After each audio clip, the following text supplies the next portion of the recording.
إلهي إن لم تبتدئني الرحمة منك بحسن التوفيق، فمن السالك بي إليك في واضح الطريق.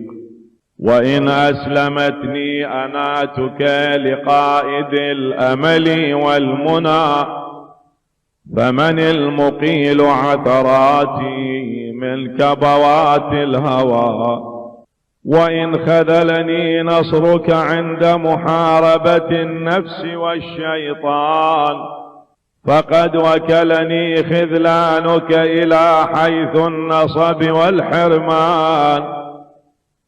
إلهي أتراني ما أتيتك إلا من حيث الآمال، أم علقت بأطراف حبالك إلا حين باعدتني ذنوبي عن دار الوصال.